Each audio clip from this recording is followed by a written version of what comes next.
this project, you will need lightweight air dry clay, patterned tissue paper, ideally with a white background, pinking shears, decorative scissors or a regular pair of scissors, paintbrush, Mod Podge, acrylic paint, and a ladle, large spoon, or small bowl. I love making these little bowls out of air dry clay and tissue paper or wrapping paper.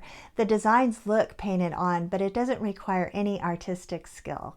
So let me show you how to make these. To start with, you're going to need just a small chunk of air dry clay. It's lightweight and really easy to use. There are several brands that are available, and you want something to mold your bowl around. I found that this ladle from my kitchen makes a pretty good shape. Start with a small portion of the air dry clay. You don't have to need this kind of clay, but you do want to just smooth it out. Get all the lumps and bumps and any lines out so that it looks nice and smooth. You don't have to get the edges too even because we're going to finish that with our decorative scissors in just a minute. So it looks pretty smooth now. So I'm going to put it on the back of my ladle, and I'm just going to form my bowl by pressing it on the back of that and making sure that my edges don't get too thin and that it's a pretty even thickness throughout. Then you're going to smooth out any lines or big bumps. So like I said, don't worry too much about these edges because we're going to cut that away. All right, so I'm going to carefully remove it from my ladle, smooth out any little areas that you see, and then I'm going to just gently press in the middle to make sure that that bowl can stand up on its own. So to make a clean edge on this, I'm going to use some decorative scissors. You can use pinking shears or even just plain scissors if you want a smooth edge. This type of scissors has a scalloped edge, and it's going to make a bowl that looks like this on the edge. This one used pinking shears, so it has more of a triangular edges. And this one, I just used regular scissors so that it has a smoother edge. I'm going to cut all the way around.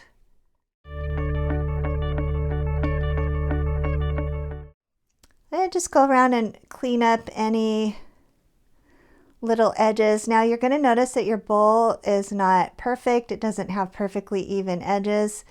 That's fine. That's part of the charm of this project. So I'm actually going to put that back on the ladle to make that bowl a little rounder because it flattened out a bit when I was doing that. Okay.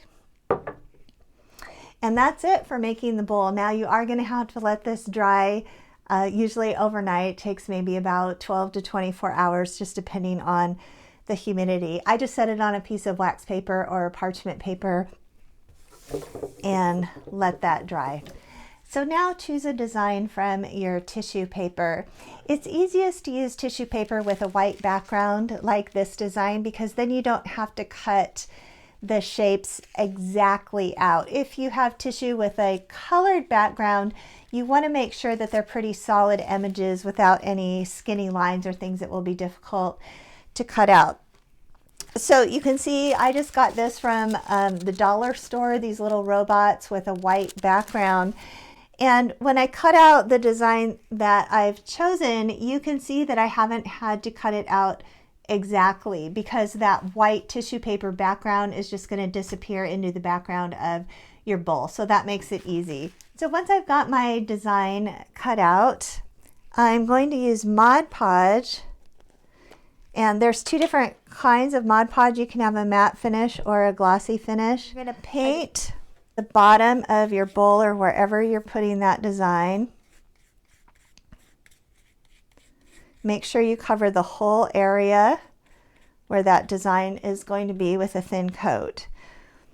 All right. Then I'm going to carefully place my design where I want it. Now you're not going to get a second chance with this because once it's stuck, it's stuck.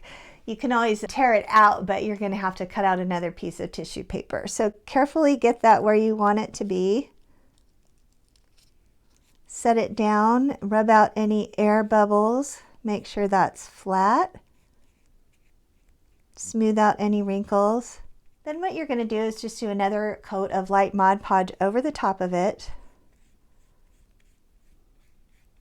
And then around all of the rest of the inside of the bowl. Just so that that finish is the same.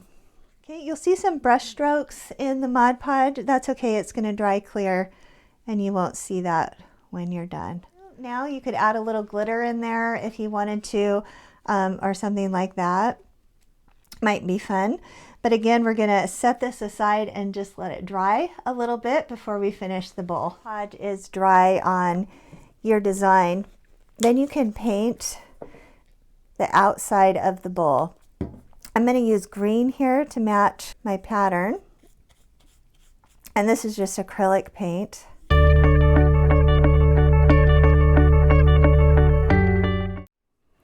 After your bowl is painted, you might want to let it dry and just do another coat of paint for more even coverage. Once the paint is dry, I like to paint right along the edge or the border of the bowl. Just carefully put a little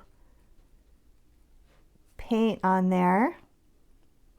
And it doesn't have to be particularly neat. Again, one of the best things about these bowls is if it's not perfect, it kind of adds to the charm.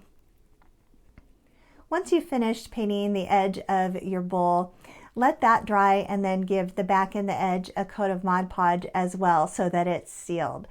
These little bowls are great for holding small objects such as rings or necklaces or safety pins or screws, any little object to keep your dresser or your closet organized. They're also great to make as gifts, so have fun.